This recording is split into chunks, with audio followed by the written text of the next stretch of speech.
Hello guys, kamusta kayo lahat? Welcome again dito sa aking vlog, ang pobreng Pinoy dito sa Amerika. Ang ikukwento ko sa inyo ngayon ay yung aking mga naging karanasan. Medyo nahirapan ako.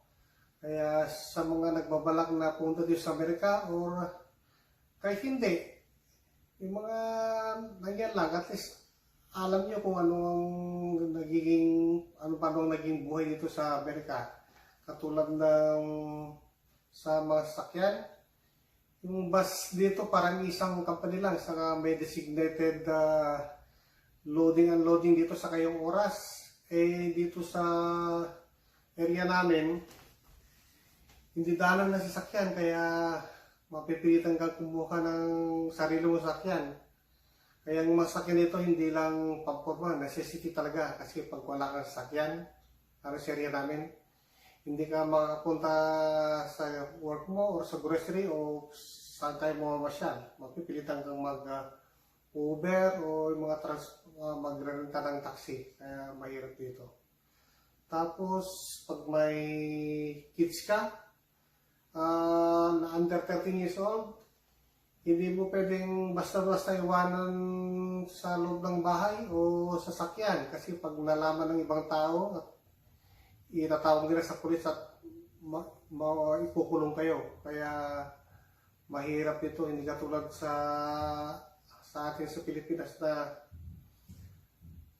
pwede mong iwanan yung mga anak mo sa kapitbahay. Dito kasi puro busy mga tao dito, kaya hindi pwede. Kung hindi naman, dadalhin mo sa mga daycare.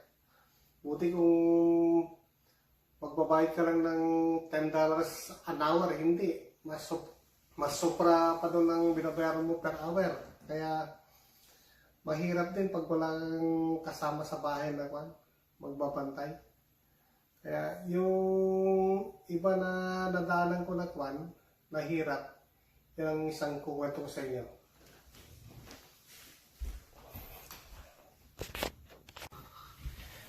Minsan hinuli ako ng pulis ng overspeeding.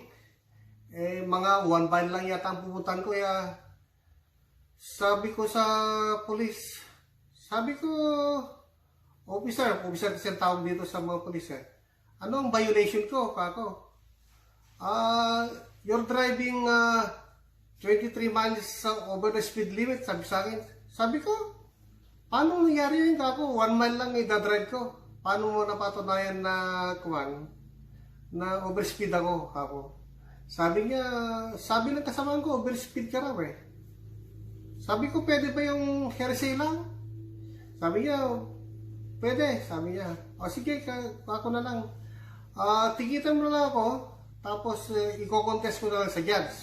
Sabi ko, kaya tinikitan ako. Kaya umuwi ako sa bahay, naggoogle ako kung legal ba yung sinabi niya na hearsay na sabi ng kasama niya. Legal pala yun. Pwede pala yung kasama niya nagsabi na speed, tapos ibang pulis ang mag-issue sa'yo ng ticket.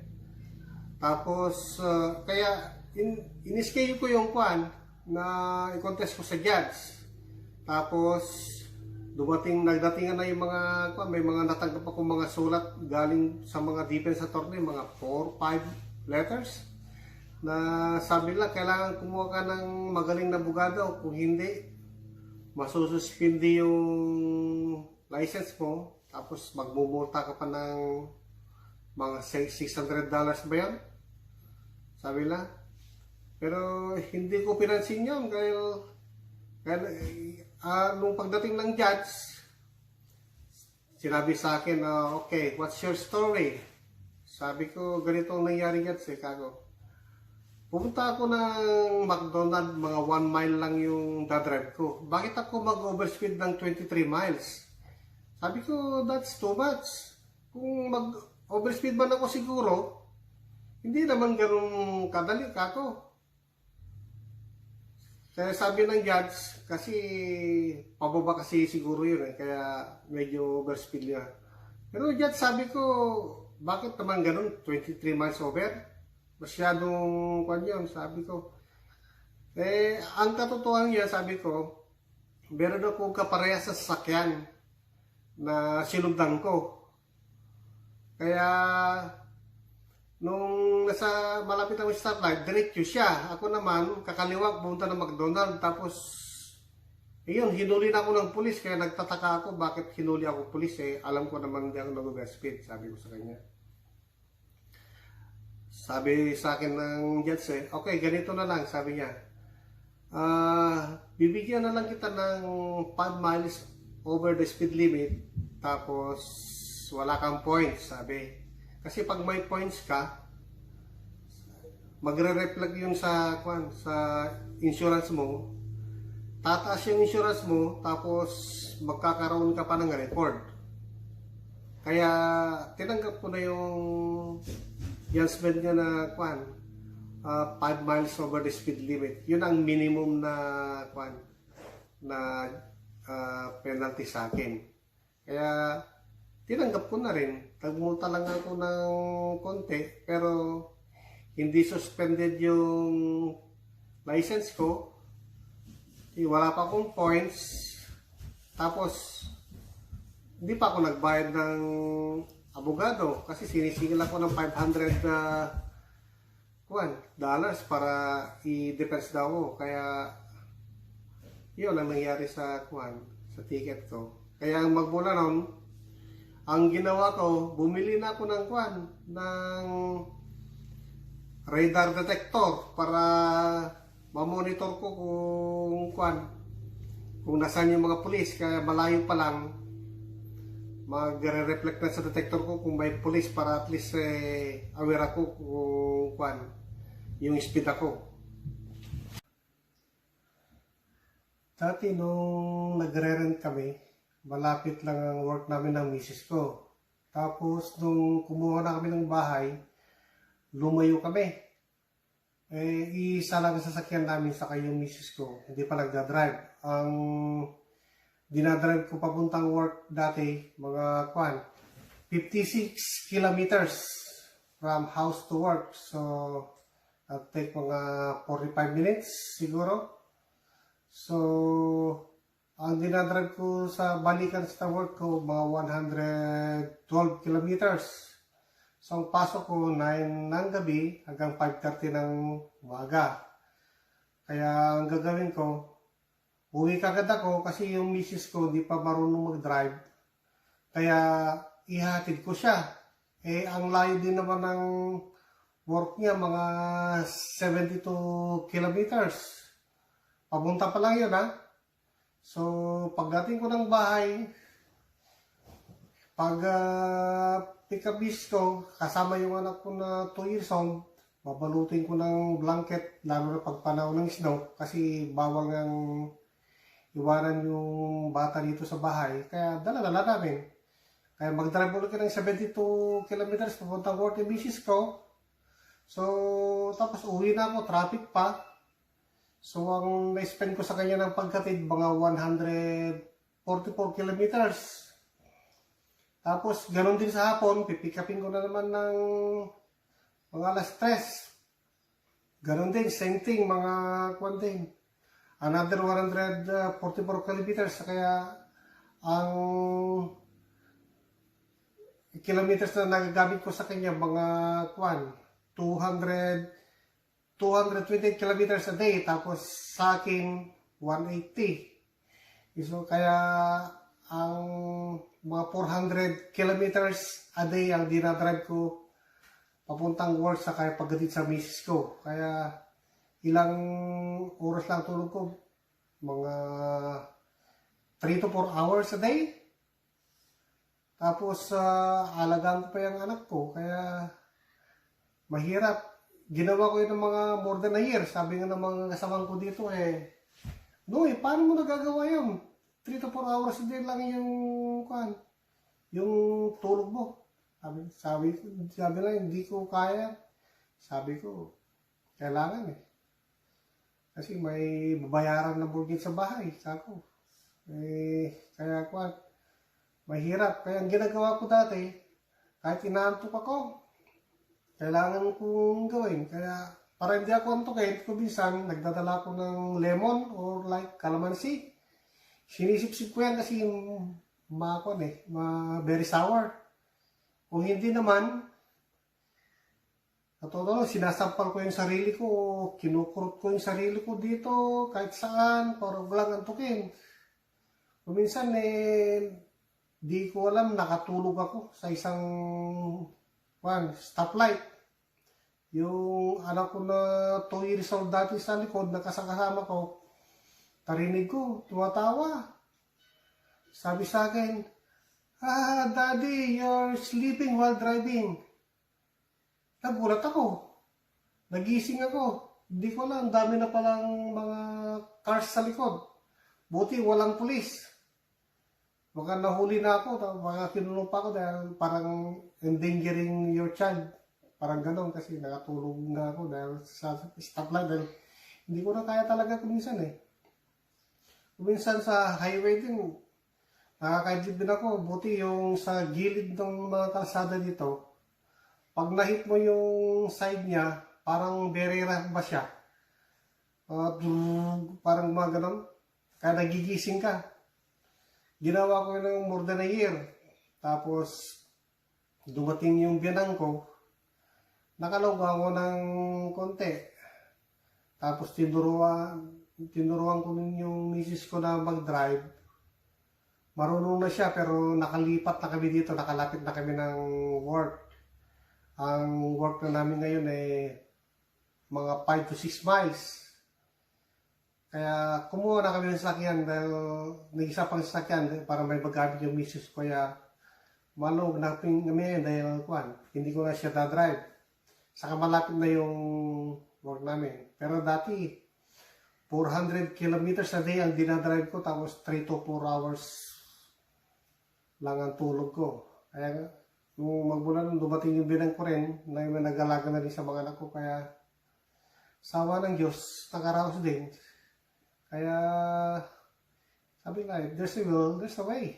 So, papasalamat din ako sa binang ko dahil nakapag-tsaga siya dito. Dahil mahirap din dito pag may dadya na, kasi lalo na pag panahon ng snow.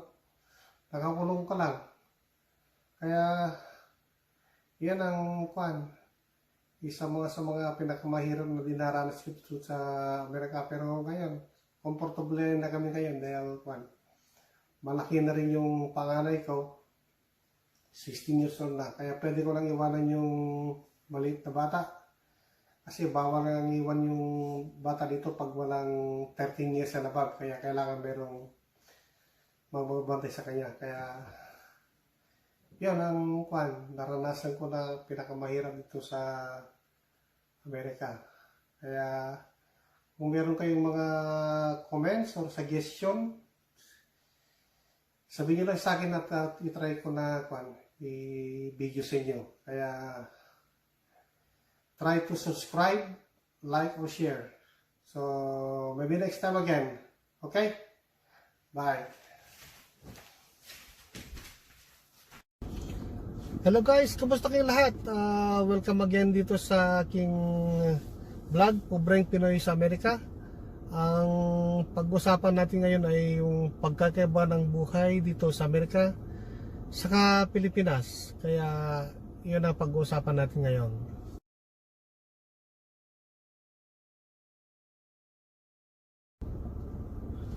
Uunahin natin yung pagkuha ng sasakyan.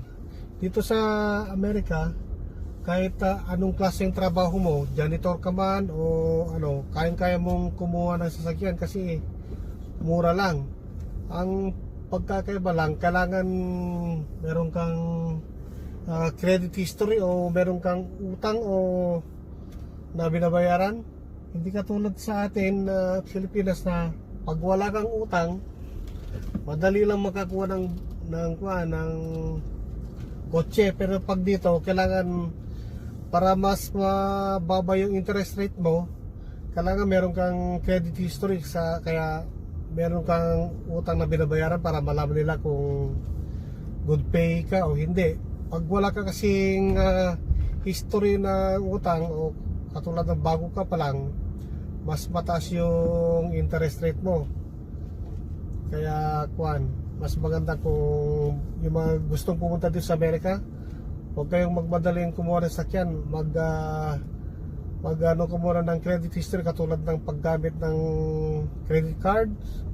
Imbes na debit card ang gamitin mo, credit card ang gagamitin mo para matataas yung credit history mo. Tapos pag may credit history ka kasi, doon nila malalaman kung paano ka magbayad ng utang. Samantalang pag wala kang utang, wala kang credit history, di nila malalaman yung history kung good pay ka o hindi. Katulad sa akin, kumuha kami kagad ng sasakyan, kaya medyo mataas yung interest rate. Kaya naman kami kagad kumuha ng sasakyan dati kasi yung misis ko dati, maaga pumapasok sa work niya, nagko-commute siya. Kuminsan tinitigilan siya ng mga kotse, no-offer siya na sasakyan, na sasakay. Siyempre, hindi naman natin kakulay yon, hindi natin kikilala, kaya natakot siya. Kaya napilitan kaming kumuha ng sasakyan. Ganon din sa pagkuha ng bahay, kailangan na meron ka ring credit history, kaya para hindi mataas yung interest rate mo. Yung mga bahay dito ay centralized yung aircon. Hindi katulad sa Pilipinas na iba-ibang kwarto may sari-sariling aircon. Dito centralized, isang aircon lang yung malaki.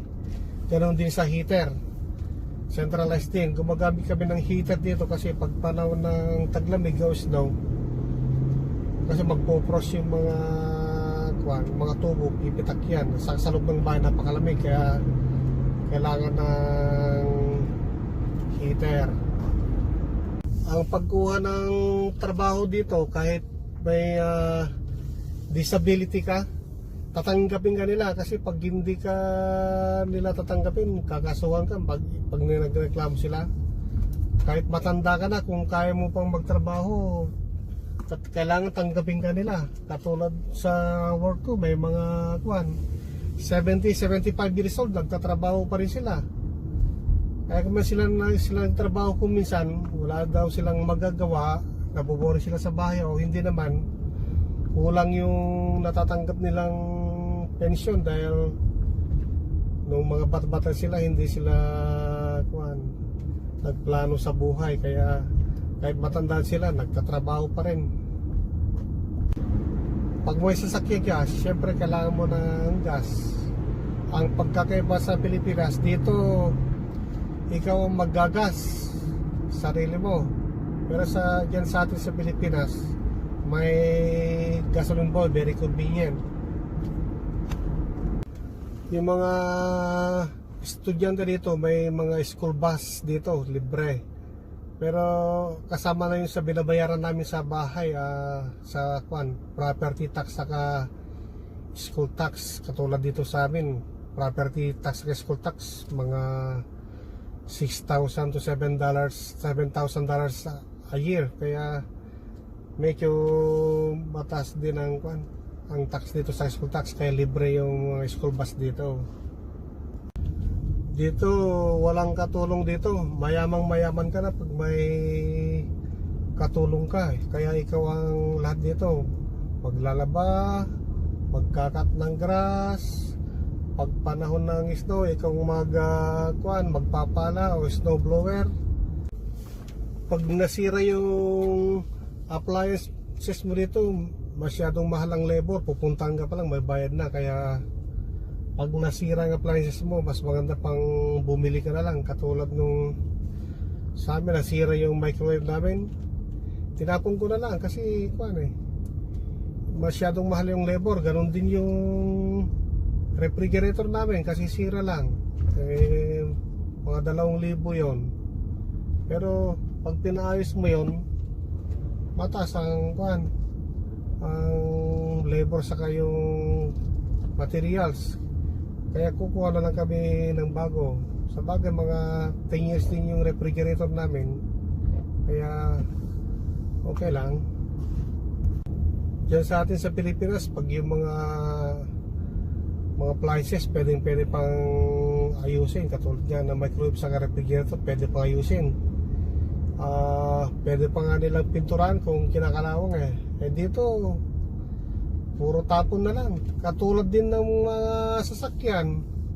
Konting diferensya, katulad nung na-disgrasya ako, binangga ko, axle lang ang problema, dineclare nilang total wreck, hindi na pwedeng gamitin, kaya binayaran ako dahil hindi ko naman kasalanan nung sa kabila.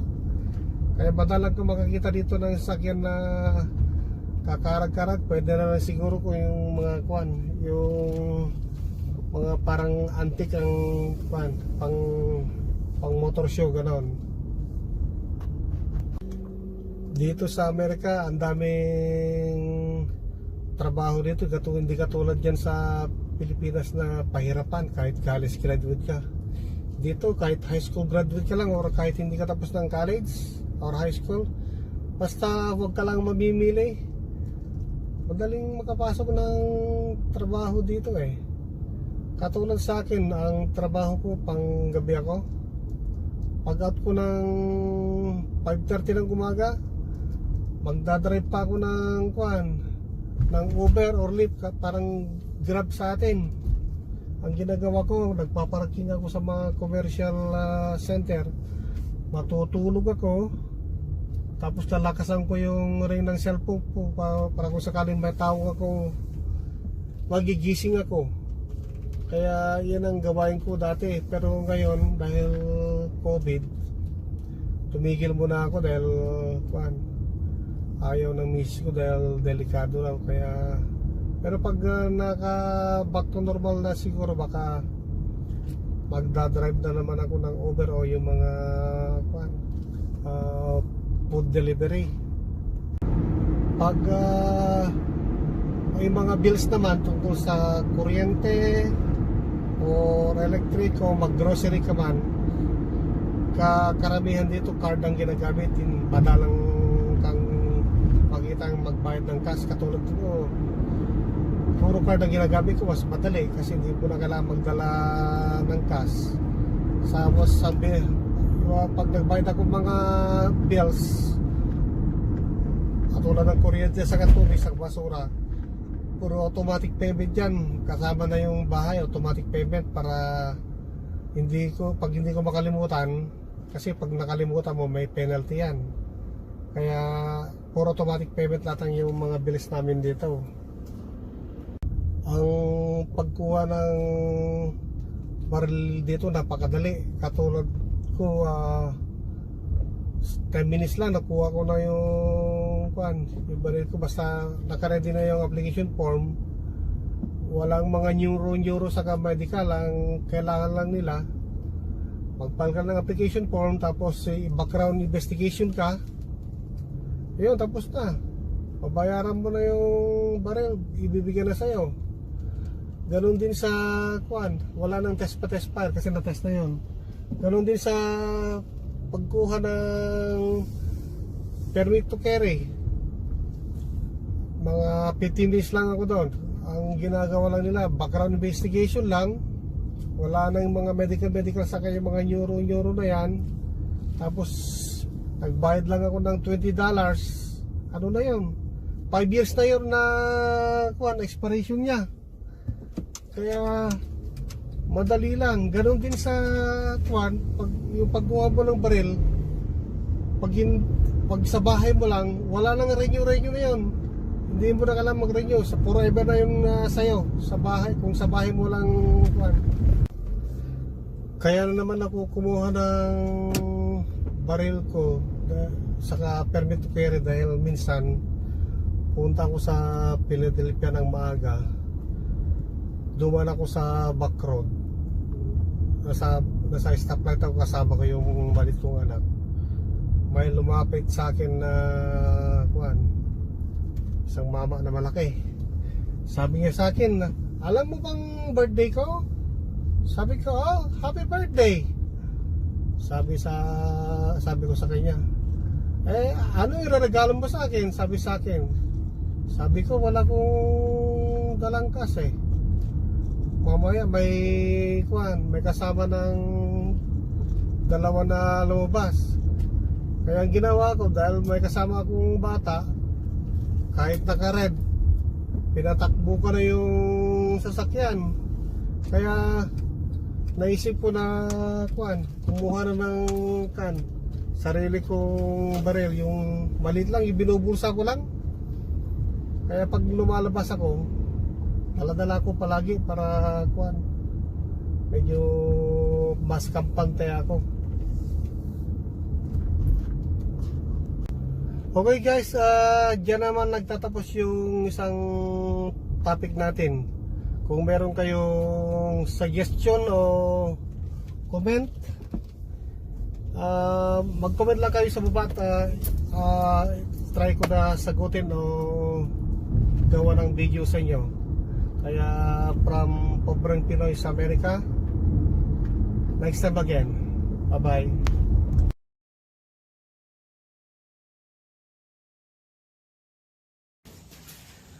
Hello guys, kumusta kayong lahat? Welcome again dito sa aking vlog, Pobreng Pinoy sa Amerika. Gumawa natin ng vlog tungkol sa pagkakaiba ng buhay dito sa Amerika saka sa Pilipinas. Ang daming nagre-request kung merong part 2 daw o part 3.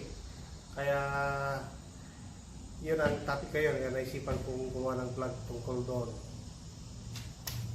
Habang nagkukwento ako sa inyo, lalabas tayo para malibang naman kayo. Habang nagkukwento ako sa inyo ay sightseeing tayo para hindi kayo maboring. Kaya sama nyo ako, okay? Okay, ready na ba kayo? Unahin natin dito sa bahay ang pagkakaiba ng mga bahay dito sa Amerika saka sa Pilipinas. Yung mga garahe dito, mga garage door, puro automatic. Pipindutin mo na lang yung garage opener na tinatawag. Katulad nito, pag pinindot mo ito, magsasara na yung garahe. Katulad nito, yan. Pinindot ko yung garage opener, magsasara na siya. Yan, nakita ninyo. Tapos pag pinindot ko ulit ng isang beses, magkuka na naman. Pag open naman, yan, katulad yan. Nakita nyo? Hindi ko na kailangan bumaba para buksan saka isara. Nakikita nyo itong mailbox. Yan ang mailbox dito sa bahay. Kaya pag may dumadating yung mail carrier o tawag sa atin postman, ilalagay lang yung mga sulat dyan, o kung may mga order ka sa mga online, ilalagay lang yan sa box. Tapos alas sila. Hindi katulad sa atin sa Pilipinas na walang mailbox, kaya kailangan tao yung magtatanggap. Basta iwan na lang nila yan dyan yung sulat. Kung napapansin nyo, lahat ng mga bahay dito may mga mailbox. Kasi yun talagang patakaran dito sa Amerika. Para kahit walang tao, iwan na lang nila yung sulat dyan. Ayan, araw ng trust ngayon, kaya ayan, makita nyo yung trust ka dyan, yan ang trust can. Awan ko lang kung napapansin nyo, wala kayong makitang basura. Kahit upos ng sigarilyo or candy, kasi bawal magtapon dito. Yung mga tao dito, pag may nakikita silang ganyan, katulad sa amin, yung anak ko, pag naglalakad kami, pag may nakita kaming candy wrapper or upos ng sigarilyo, wala kang makita dito eh. Pinupulot namin, tapos tinatapon namin sa basurahan sa bahay. Ganyan sila kakuan dito. Kung napapansin nyo, walang tambay dito kasi puro busy lahat ng mga tao dito, kaya wala silang panahong magtambay. Kaya kung may gusto kang bibisitahin na kapitbahay o kaibigan, hindi yung basta pupunta ka na lang. Dapat hanggat maaari tatawag ka muna kasi baka natutulog o nagpapahinga o wala sila. Hindi naman palagi na available sila, kaya bago ka pupunta sa bahay hanggat maaari tatawagan mo sila, magte-text sila para kung available sila, para hindi masayang yung yung lakad mo na pagpunta mo doon sa kanila. Yung basura kailangan magkakahiwalay yung nabubulok saka hindi nabubulok. I-separate mo yung mga plastic, ganoon din yung mga yung mga karton, dapat naka-separate yun. Saka po yung mga nabubulok, isa ng nun. Ayun ang patakaran dito. Saka sa pagpanang may araw ng pick up ang basura dito. Tapos yung beer dito, yung ibang beer dito, hindi ko alam may expiration pala. Kaya ko napansin to kasi na may nagsabi sa akin ng expiration, dahil minsan may naman siya sa bahay, uminom kami ng konti, dahil hindi naman ako nagiinom, umabot na naipon na yung beer sa bahay na ilang buwan na hindi nagagamit, dahil iminom lang ako pag may bisita. Ilang buwan nang nakatingga doon. Tinignan ko yung expiration, expired na pala. Hindi katulad sa atin sa Pilipinas, hindi ko lang sure kung merong expiration sa atin. Ibang subdivision naman ito. Ganitong bahay dito, ang tawag nila mga townhomes. Doon sa area namin, mga single homes naman ang tawag doon sa Kaya nandito ako sa ibang subdivision. Kaya maraming sasakyan kahit sa labas, kasi may isa-isang sasakyan lang yung garage sila. Katulad sa amin, pwedeng mag-parking may garage ka na, tapos pwede pang 4 na sasakyan yung sa garahe mo sa labas. Kaya iba dito kaya maraming tao sa maraming sasakyan, kung napansin niyo. Ayan, maraming street parking dahil kuminsan marami sila sa bahay, kaya sa street sila nagpa-parking. Pag panahon naman ng school dito, mga bata, meron silang mga school bus. Kasi kasama namin binabayaran sa tax. Mamimili ka kung ano ka ng school bus or i-drive mo yung mga anak mo. Sabi nila ng drive and pick up. Pero ako pinili ko yung school bus kasi sayang naman yung binabayaran namin tax, school tax saka property tax. Mga $5,000 to $6,000 a year yata pinabayaran namin sa property tax sa kasama ng school tax. Kaya sayang naman kung hindi mo gamitin yung school bus, hindi mo na kailangan sunduin pa sa school. Kaya yun ang ang diferensya sa Pilipinas. Walang school bus doon, dito meron. Ano pang kasunod na topic? Ang pagdadrive dito doon sa atin, ang kasabihan pag mabilis kang magdrive very good driver ka. Yun ang kasabihan nila. Pero dito sa atin, dito sa Pilipinas, sa Amerika, sabi nila, a good driver is a safety driver. Sabi nila, hindi yung dinadaan sa bilis ng pagdadrive, kundi safety driver, sabi nila. Ayun yung pagkakaiba. Kakukuha lang pala ng driver's license yung anak kong 16 years old. Tinuruan ko siyang mag-drive. Saka yung ibang pagkuha ng lisensya dito, hindi pwede yung katulad ng ibang country na hindi mo na kailangan mag-undergo ng exam saka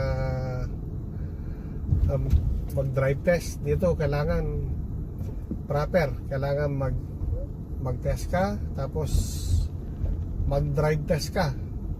Hindi pwede yung yung lagay-lagay. Huhulihin ka dito pag ginawa mo yon. Pag dumadang ka sa school, dapat ang takbo ko mga 15 miles per hour lang. Kasi minsan may mga pulis na nag-abang dyan kung lumalagpas ka ng 15 miles per hour. Tapos kung sa mga pedestrian naman, kailangan tumigil ka. Hindi katulad sa atin sa Pilipinas na ikaw pang iiwas sa sasakyan. Dito hindi po pwede, kailangan tumigil ka talaga. Kailangan mag-yield always, yung sinasabi na dito sa Amerika, kasi doble ang ang penalty nung pag di ka tumigil.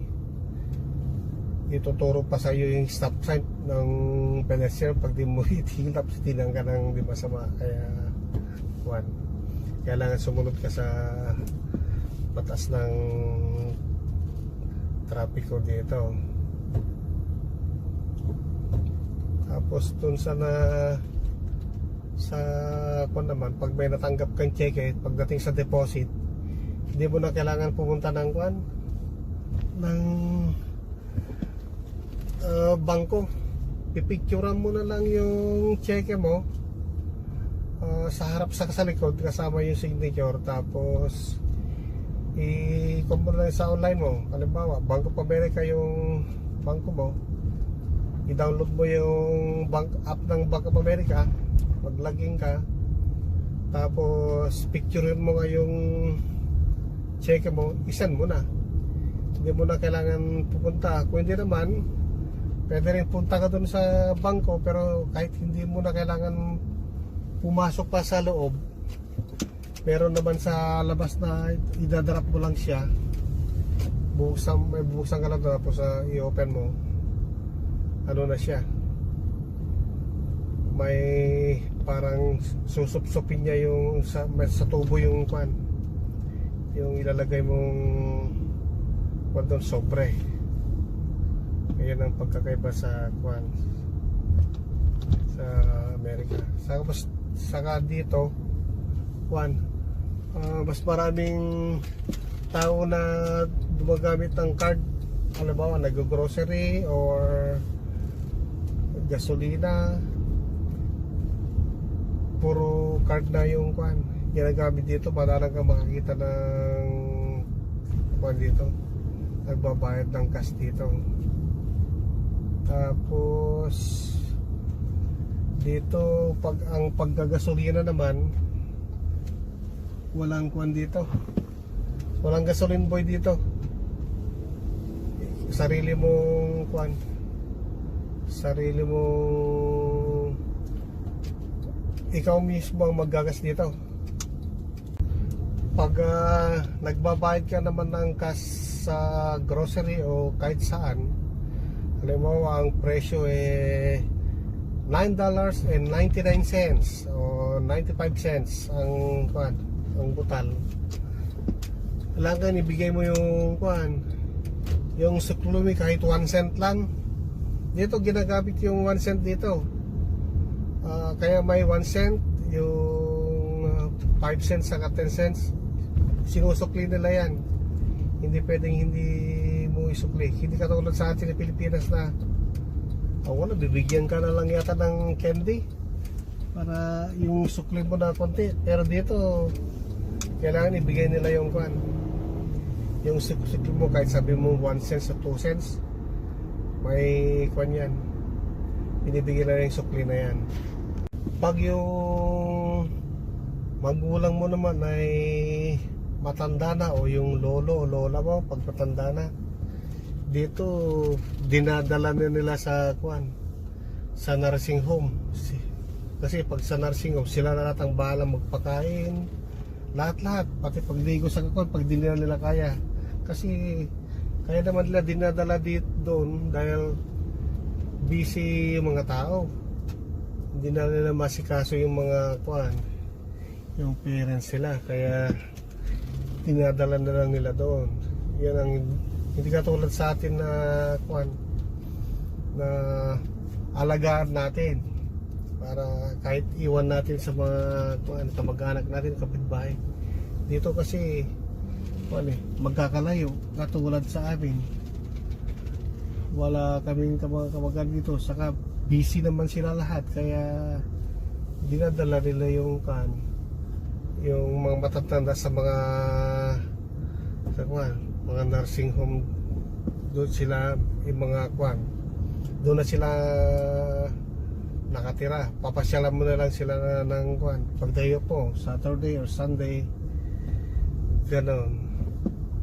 Tapos ano pa ba, yung ang style ng mga Amerikano dito kung minsan, pag malaki na yung anak mo, lalo na pag may trabaho na, tapos nakatira pa sa'yo, yung iba pagbabayarin ka nila ng kuan, ng upa o renta ang tawag doon. Hindi katulad sa atin na kahit patanda ka na, nakatira ka pa rin sa magulang mo, wala kang babayaran. Dito ang style nila kuan, pagbabayarin ka ng upa kung ayaw mong kuan, mag-solo ng kuan o kumuha ng sarili mong bahay. Tinuturuan nilang maging kuan, dependent yung mga tao dito. Hindi katulad sa atin na kahit matanda ka na, kasama mo ka rin yung mga magulang mo, nakatira ka pa rin sa kanila. Ito kailangan sisingilin ka nila ng kuan, ng upa, kahit parents mo pa yan. Ganyan sila ka kuan dito, kaya independent dito. Dito hindi katulad sa atin, dito hindi ka pwedeng umutang ng kuan, ibig sabihin walang umutang ng pera sa mga kapitbahay o sa mga kamag-anak, kasi meron ka namang mga kuan, credit card na gagamitin. Kaya halos lahat nandito may credit card na kuan gagamitin kung wala kang pera. Saka yun din ang ginagamit na, kaya ginagamit nilang credit card para mag-build up ang credit card, ang credit history, para kung mag-loan sila, may history sila, kung malalaman ng creditor kung magaling ka pang magbayad o hindi. Katulad na banggit ko noon, pag wala kang utang na history o credit, hindi nila alam kung good pay ka o hindi.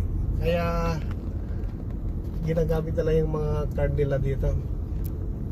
Kaya lahat ng mga tao dito may utang. Siguro mga 90% siguro may utang credit card kasi kailangan gamitin mo yung card mo. Dito ko minsan alas 7, alas 8 ng gabi may araw pa. Kaya nagulat ako nung galing ako ng diyan sa Pilipinas. Pasado alas 7 na. Sabi ko sana, bakit? May araw pa, gabi na. Sabi na ganito dito. Kahit mga alas 8 may araw pa, sabi nila. Katulad sa atin, alas 6, madilim na, di ba? Pero dito minsan, wala pa. Katulad ngayon, ang oras ngayon ay alas 8:12 ng gabi. Pero ang liwanag pa, di ba? Hindi nyo? Parang pahapon pa lang. Dadaan muna ako sa McDonald's kasi yan ang order ng mga anak ko na nila sa akin nung lumabas ako. Request sila na kumain ng McDonald's. Matagal na sila din nakakain ng McDonald's eh. Kaya dadaan tayo doon. McDonald's, how can I help you? Yeah, can I have a number 9 please? Medium or large? Medium. Can you make sweetie, can you make the burger plain only? Okay, anything else? And also number 7 meal also. Medium or large? Medium. And what drink? Same thing, sweet tea. Anything else? That's it. $12.91, that's the first one down. Thank you.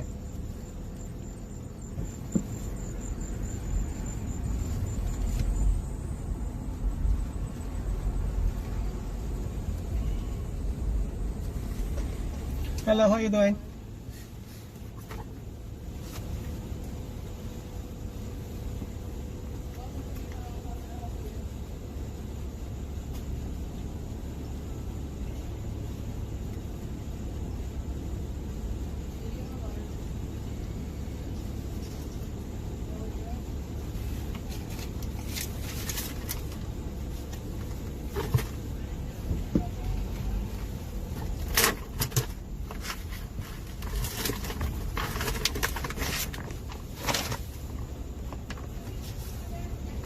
Hello.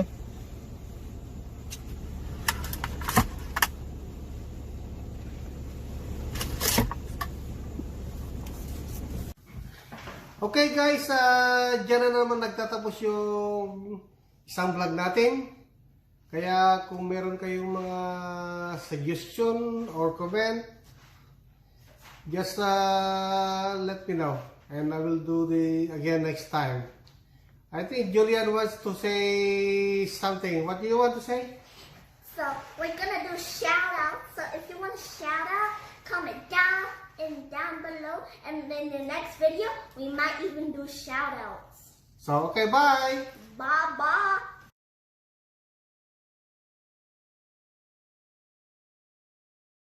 Kumusta kayong lahat? Welcome again dito sa aking vlog, Pobreng Pinoy sa Amerika. Day off po ngayon kaya meron akong time na gumawa ng video para sa inyo. Nandito ako ngayon sa likod ng bahay namin. Naglalakad-lakad lang para ma-exercise ng konti. Itong vlog na po ngayon ay pag-usapan natin yung last part ng tungkol sa pagkakaiba na dito sa Amerika saka sa Pilipinas. Kaya yun ang gagawin natin ngayon. Kaya makinig kayo. Okay? Okay guys, ang unang topic ngayon ay ang pagkakaiba sa Pilipinas sa Amerika. Itong alam naman na lahat na yung time. Pag sinabing 8 o'clock, dapat 8 o'clock sharp or before 8 o'clock, nandito ka na. Alam nyo na sa Pilipinas, kung minsan nagbibiro pa sila na kala nila alas 8 ng gabi yung alas 8 ng umaga. Pero minsan kasi nalilate talaga tayo. Yun ang problema sa atin kung minsan sa Pilipinas. Kaya sana mabago na yon. Tapos ang susunod, yung sa trabaho, kailangan hindi ka pwedeng sobra sa oras ng 8 oras kasi pag sumobra sa 8 oras yung trabaho mo, overtime na yun. Babayaran nila yun. Saka kung may mangyari sa'yo na nagtatrabaho ka, sagot nila. Kaya kailangan bayaran nila yun pag nag-overtime ka. Saka ang overtime dito, 1.5% yung 1.5 ang bayad niya. Parang kung $10 yung per hour mo, ang magiging per hour mo pag overtime ka, $15. Plus 50% ang ibig sabihin nan. Kaya sinasabi kong kahit sino pwedeng makabili ng sasakyan dito kasi ang sahod dito, kung ikumpara mo sa atin, mas malaki. Katulad dito, kahit sabi mo yung pinakamababa ng sweldo dito ng tao dito, $10 per hour. Magkano na yon sa atin? Laki na, di ba? Kasi kung $10 per hour, kung 8 oras, $80. So, sa atin, kung times mo ng 50, di parang 4,000 pesos a day ka. Kung overtime ka pa, malaki. Kaya lang dito naman, mahal din yung yung babayaran dito. Iba yung presyo ng mga binabayaran dito. Katulad ng mga renta na lang. O bahay. Katulad sa amin nga, 2,000 ang binabayaran ng konti sa isang bahay. Sa bahay namin, kaya malaki ang diferensya. Saka yung nabanggit ko yata nung unang vlog ko noon na kahit PWD ka o person with disabilities o kahit may edad ka na, kung kaya mo pa magtrabaho, kailangang tanggapin ka nila kasi bawal yun dito na hindi ka nila tatanggapin kung kwalipikado ka. Kailangan tanggapin ka nila. Kaya pag may nakikita ka sa mga sa ibang mga work area, may mga naka-wheelchair, may mga matatanda na. Yung mga katrabaho ko nga sa work ko, yun nga, nabangin ko na 70, 75 years old, nagtatrabaho pa rin sila. Kaya, walang, discrimination tungkol sa age kung may or PWD ka. Ang insurance naman, mahal yung insurance dito. Ang binabayaran ko sa amin, kasi ako nagbabayad ng insurance namin $200 plus every payday. Ibig sabihin every 2 weeks, binabayaran ko ng insurance namin mga $200 plus. Kasama na yun yung yung medical, vision, saka dental. Yun ang kaya mahal na yun dito. Tapos, pag-ihi pala, bawal lang umihi dito kahit saan. Tatawag ka ng pulis at kakasuhan ka ng public exposure dito. Kaya wala kang makikitang ihi dito sa nabanggit ko na walang basura. Bawal magtapon ng basura dito. Kaya, ano pa? Dito, halimbawa pag may bisita ka, yun ang gustong-gusto ko sa atin sa Pilipinas. Kaya yung magmamano yung mga bata sa mga matatanda o yung mga na may edad ng konti. Kaya sinasanay ko yung mga anak ko na basta may pumunta sa bahay, mga Pilipino rin kasi yung mga puti hindi nila alam yan Kaya nagbe-bless lang yung mga anak ko sa mga kapwa Pilipino dito. Kaya basta may pupunta sa bahay dito, nagmamano sila. Kaya yun ang mine-maintain kong sa kanila. Kultura nating mga Pilipino. Tapos ano pa? Fishing. Ang fishing dito, kailangan may lisensya ka. Bibili ka ng license mo for a year na yon. Pupunta ka ng Walmart o sa mga sa online tungkol sa mga fishing and gaming, like, something like that. Pagbabayad ka ng $20 yata, mahigit. Kaya dito, kailangan may lisensya ka. Minsan nag-fishing ako, sinita ako ng park ranger ang mga nagbabantay sa mga sa mga ganyan eh. Sinita ako dahil hindi ko naikabit yung yung ID ko ng fishing license kasi kailangan nakakabit sa katawan mo. Binigyan niya ako ng warning lang naman. Kasi kailangan may license ka na mag-fishing at hindi katulad sa atin na hindi pwede. Kahit walang lisensya. Saka dito, yung mga kinukuha mo mga fish, merong mga sukat yan. Pag maliit lang siya, ibabalik mo. Hindi pwede kasi pag nasita ka ng mga park ranger, huhulihin ka at pagmumultahin ka pag nagkuha ka. Hindi mo binalik yung mga maliliit. Ang pagkuha rin ng mga crabs dito, bisa nagkakamping kami, crabbing kami. Pag naghuhuli kami ng crabs, ang ginagawa namin, kumukuha kami ng tali, tapos lagyan namin ng hita ng manok, parang ganon, para paing sa mga crabs. May size din yung pagkuha ng mga crabs dito. Alam mo yung coquin can or bearing can, yung size niya, dapat ganun kalaki yung crabs. Pag mas maliit pa doon, ibabalik mo. Tapos kung babae na ang makuha mo na may mga itlog ba siya, hindi mo pwedeng kunin yun, ibabalik mo yun kasi para susunod na season marami na namang mga anak yun kasi libo ang nun eh. Kaya bawal kumuha ng mga crabs na babae na may itlog, saka mas maliit pa kaysa doon sa mga coquin can ang size niya.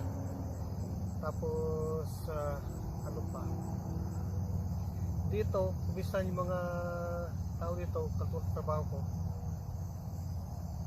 pag nag-aawa sila, nagsisigawan sila, tapos kinabukasan parang wala na naman nangyari, hindi pa sila nagtatanim ng galit. Hindi katulad sa atin na alam mo naman sa atin nagtatanim matagal bago mawala yung sa kaway mo, o hindi ilang buwan pa, di ba? Dito nag-aaway sila, tapos kinabukasan parang wala na naman ang nangyari. Kaya minsan maganda rin dito. Yung weather ito, alam nyo naman siguro na 4 weathers dito. Summer, fall, winter, saka spring. Kaya parang abilis ng panahon dito. Kaya hindi mo mamamalayan. Tapos dito, ay katulad ngayon, alas 8 na pero maliwanag pa rin. Nabanggit ko na yata sa vlog dati na una. Kahit alas 8 nandito pa rin, maliwanag pa rin. Parang pahapon pa lang sa atin. Ano pa, mga tao dito, pag may naglalakad ka dito sa community namin, kahit saan, nagbabatin kayo. Good morning, how you doing? Sasagot din sila kahit hindi mo kilala. Ganon dito, nagbabatihan yung mga tao dito kahit hindi mo sila kilala. Ganon sila kakon dito.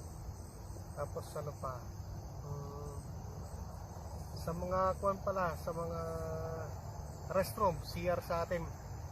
Minsan dati nung bago ako tinatanong ko, saan ba yung comfort room? Hindi nila alam yung comfort room.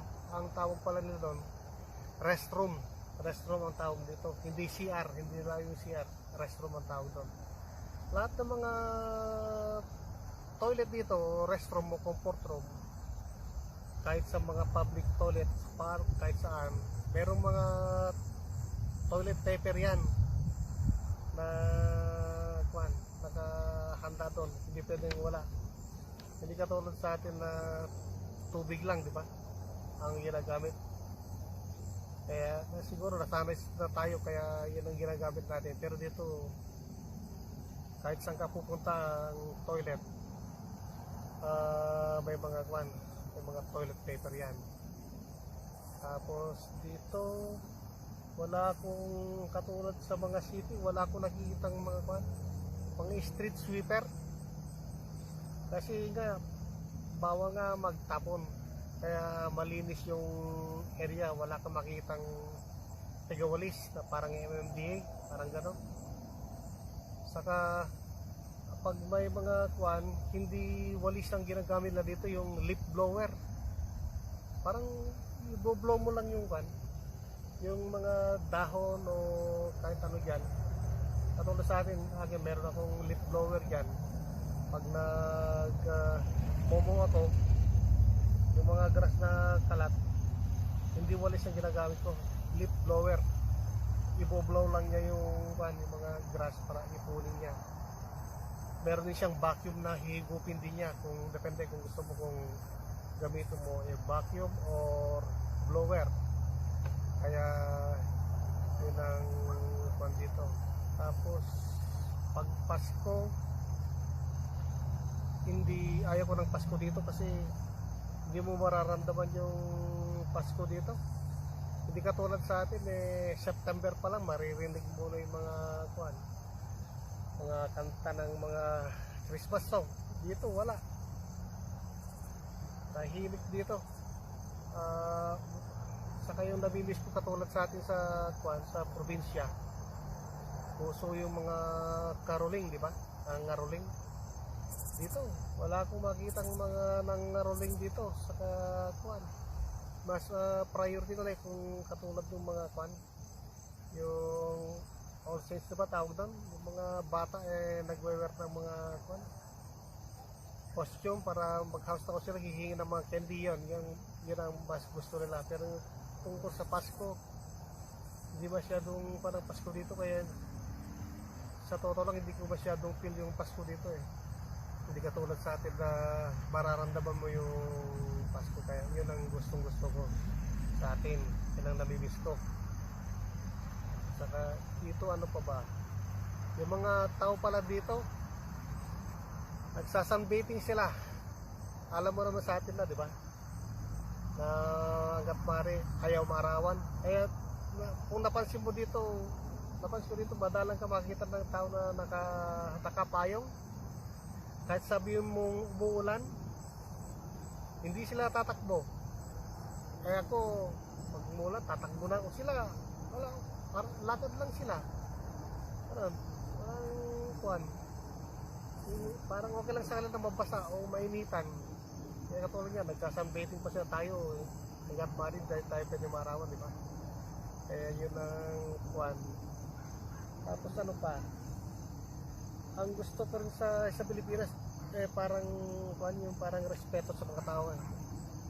Hindi naman sinabing walang respeto sa tao dito, pero yung tawagan, katulad no mas matanda sa'yo, sabi mo sila ng tito, tita, or opo, kuya. Dito, tawagan mo sila ng name, o kung mas matanda naman sa'yo, sabihin sa'yo na Mr. Benny, Mrs. Cecil or Miss Cecil.